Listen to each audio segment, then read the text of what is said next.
Dear students, अस्सलाम वालेकुम। I hope कि आप सब खैरियत से होंगे और आपने अपना बहुत सारा ख्याल रखा होगा। घर पे रहिए और महफूज रहिए, ठीक है। इस बात के लिए ही हमने जो है इतनी बड़ी कुर्बानी दी हुई है। सो अपना बहुत सारा ख्याल रखें। आपने लेक्चर का आगाज़ करती हूँ मैं। मेरा नेम है Ayesha. I am from boys 3।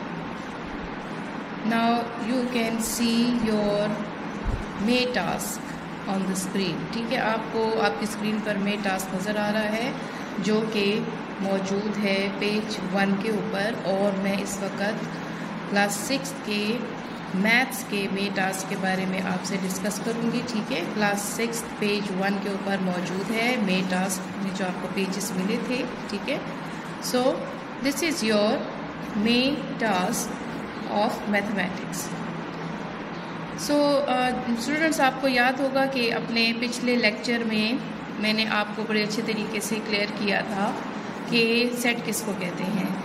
These 2 questions are related with sets, ठीक है। सब कुछ सेट से रिलेटेड है क्योंकि यही हमारा यूनिट 1 है और इसी से हमारा जो है वो स्टार्ट हो रहा है, ठीक है। So what is a set? Set is a collection of well defined and distinct objects, ठीक है। दोबारा से पढ़ती हूँ मैं। हमने ये अंडरस्टैंड किया था कि what is a set. So what is a set? Now आपके सामने डेफिनेशन है। Set is a collection. Set में हम चीज़ों को जमा करते हैं of well defined. Well defined का मतलब है जिसके बारे में हमें अच्छी तरह से पता हो या उसके नाम से ही पता चल जाए कि इस कलेक्शन में, इस चीज़ों को जमा करने में कौन कौन सी चीज़ें हैं। हमें किसी को बताने की ज़रूरत ना पड़े और उस सेट के नाम से ही पता चल जाए कि ये किस चीज़ का सेट है, ठीक है। Distinct object. Set is a collection of well defined and distinct objects. Now what do you mean by distinct objects?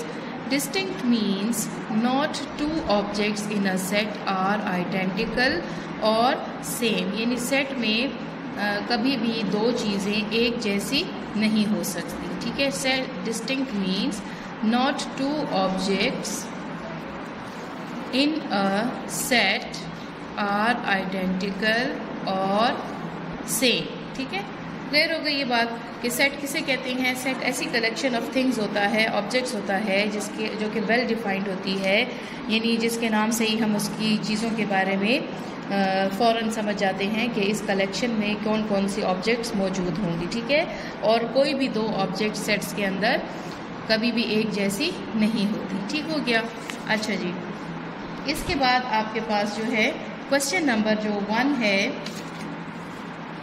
उसमें है कि ऑब्जेक्टिव्स हैं। अब हमने बताना है स्टेटमेंट से डेफिनेशन को जहन में रखते हुए कि आया ये चीज़ सेट में आती है या it is not a set, ठीक है। So all the objects heavier than 26 kg, यानी अब आपने कुछ ऐसी चीज़ें जमा करनी हैं जिनका जो वेट है वो 26 kg से ज़्यादा होगा। तो आप ज़रा सोचें, सेट और नॉट अ सेट की बात हम बाद में करते हैं। क्या इसमें हमें क्लियर नहीं हो रहा कि भाई इस सेट में कौन कौन सी ऑब्जेक्ट्स होंगी जो कि हैवियर देन 26 kg होंगी? क्लियर हो रहा है ना? कोई कन्फ्यूजन तो नहीं है, ठीक है। So it means it is a set, तो आपने इसके ऊपर टिक कर दिया। दूसरा है काउंटिंग नंबर फ्रॉम 5 to 15। अब देखें 5 से 15 तक के जो नंबर्स हैं वो हमें क्लियर नहीं है। बिल्कुल क्लियर हैं। 5 के बाद क्या आता है? 6, 5, 6, 7, 8, 9, 10, 11, 12, 13, 14, 15।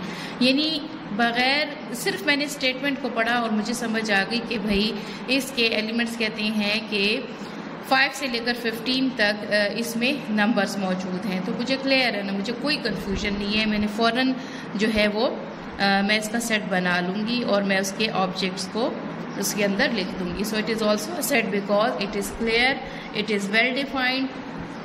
अच्छा, नेक्स्ट आपके पास है all problems of this book which are difficult to solve. कहते हैं कि अगर मैथ्स की बुक है उसमें आपके लिए जो मुश्किल चीज़ें हैं या किसी और के लिए भी, क्या कभी ऐसे हो सकता है कि सबकी जो मैथ्स के प्रॉब्लम्स हैं या किसी भी एक्सरसाइज के या बुक में जितनी भी आपको चीज़ें या क्वेश्चंस मुश्किल लगते हैं, क्या वो सबको मुश्किल लगते हों? ऐसा कभी भी नहीं हो सकता। कुछ चीज़ें आपको आसान लगती होंगी, कुछ चीज़ें दूसरों को मुश्किल लगती होंगी, ठीक है। तो इसमें यह है कि आपको नहीं आप ये लिख सकते कि भाई जनरली हम इसमें कौन कौन से प्रॉब्लम्स डाल सकते हैं इस सेट के अंदर। एक क्वेश्चन आपके लिए मुश्किल है, वो दूसरे के लिए आसान है, सो इट मीन्स के ये जो है हमारे पास क्लियर नहीं है बात कि इसमें कौन कौन सी चीज़ें शामिल हो सकती हैं, कौन कौन से ऑब्जेक्ट शामिल हो सकते हैं। So this part number 3, all problems of this book which are difficult to solve, it is not a set. तो आपने नॉट अ सेट के ऊपर क्लिक कर देना है या टिक कर देना है, ठीक हो गया। नाउ पार्ट नंबर 4 देखें। अब आपने ये भी सीखा, साथ में पिछले लेक्चर में ये चीज़ भी आपको बताई जा चुकी है, देयर आर 2 सिम्बल्स, ठीक है। एक ये सिंबल है, इसका क्या मतलब है, बिलोंग्स टू, ठीक है। और दूसरा सिंबल हमने स्टडी किया था, इसी तरह का सिंबल लगा के उसके ऊपर अगर लाइन हम लगा देते हैं तो it means doesn't belongs to, ठीक है। डजंट बिलोंग्स टू, बिलोंग का मतलब क्या होता है, ताल्लुक़ रखना, ठीक है। यानी इस सेट से ये मेंबर ताल्लुक़ रखता है या नहीं रखता। This symbol means doesn't belongs to and this symbol means belongs to, ठीक है। सो अब आप देख सकते हैं इस सिंबल का मतलब है belongs to and this symbol means doesn't belongs to, ठीक है। अब बिलोंग्स टू का मतलब मैंने आपको बताया कि इसका ताल्लुक़ रखता है, ताल्लुक़ नहीं रखता है। इसका क्या मतलब है, if A is equal to 1 2, यानी 1 ए के अंदर मौजूद है, सेट ए के अंदर, 2 जो है ये भी सेट ए के अंदर मौजूद है, इससे बिलोंग करता है, इससे ताल्लुक़ रखता है। देन 2 डैश ए, अब इसमें कौन सा सिंबल आना चाहिए, 2 डैश ए। क्या 2 जो है वो बिलोंग करता है सेट ए से या नहीं करता, बिलोंग्स टू या डजंट बिलोंग्स टू। जाहिर सी बात है 2 जो है वो ए के अंदर मौजूद है, वो इससे बिलोंग करता है, सो ये आपके पास सिंबल आएगा बिलोंग्स टू का। अगर आप चाहें तो इसके अंदर लिख भी सकते हैं। अब ये जो क्वेश्चन 2 स्टार्ट करने से पहले आपको मैं बता दूं, आपकी कन्फ्यूजन दूर कर दूं कि ये जो मेन टास्क है ये आपने करना है अपनी नीट कॉपी पर। अब नीट कॉपी कौन सी है, नीट कॉपी वो कॉपी है जो आपने सेट में बाज़ार से अपनी बुक्स के साथ ख़रीदी है, मैथ्स की कॉपी में, जो कि क्लास वर्क कॉपी होगी, जिसमें आपने क्लास वर्क का काम करना है। तो आपने बड़ी खूबसूरत तरीके से टाइटल पेज में टास्क फ्रॉम होम जो है टाइटल पेज दे देना है, और फिर उसके बाद आपने अपना ये जो टास्क है अटेम्प्ट करना है। रफ़ कॉपी में नहीं करना, किसी और कॉपी में नहीं करना, मैथ्स की जो नीट कॉपी है उसमें आपने ये चीज़ करनी है, ठीक है। क्वेश्चन 2 की तरफ आते हैं। कहते हैं right the following in tabular form. अब टेबुलर फॉर्म भी आपको क्लियर हो चुकी है, मैं आपको जल्दी से करवा देती हूँ। पार्ट नंबर 1 जो है that is A is equal to,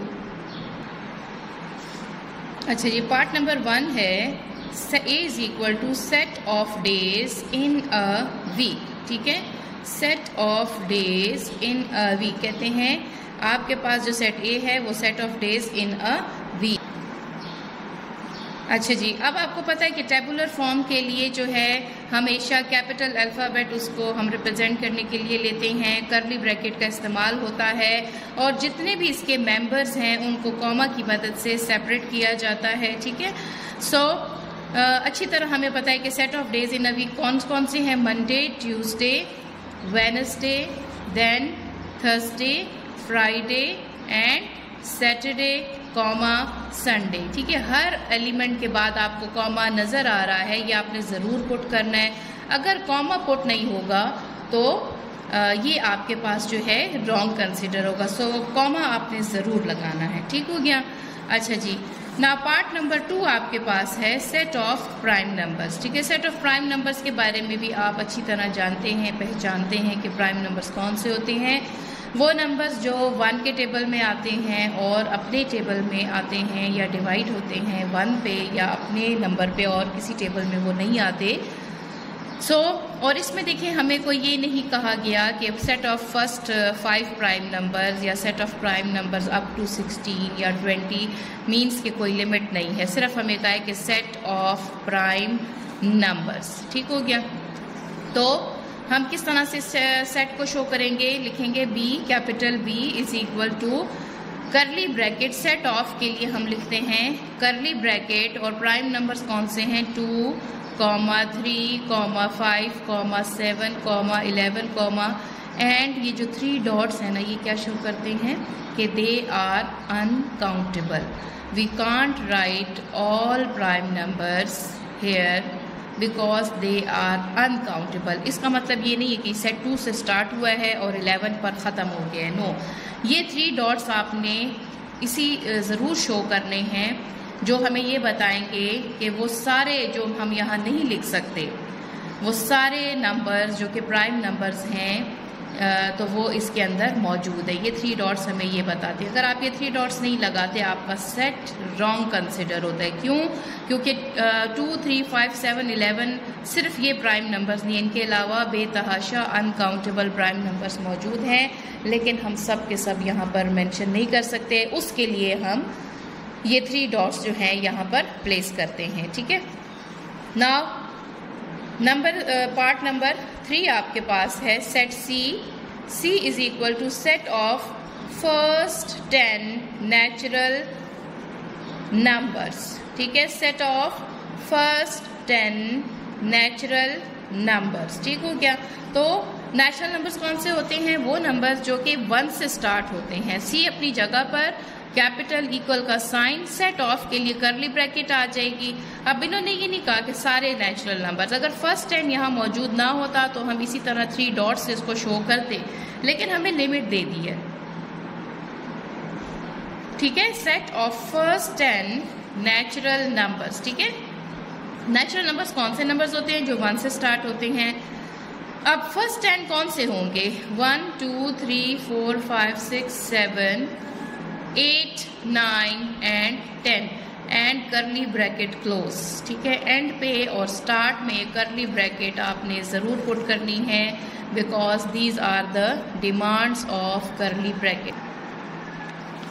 dear students, this was all about your May task. I hope आपको अच्छी तरह से समझ आ गई होगी। मैथ्स के क्लास 6 का मे टास्क हमने डिस्कस किया। Thank you so much. अल्लाह हाफिज़।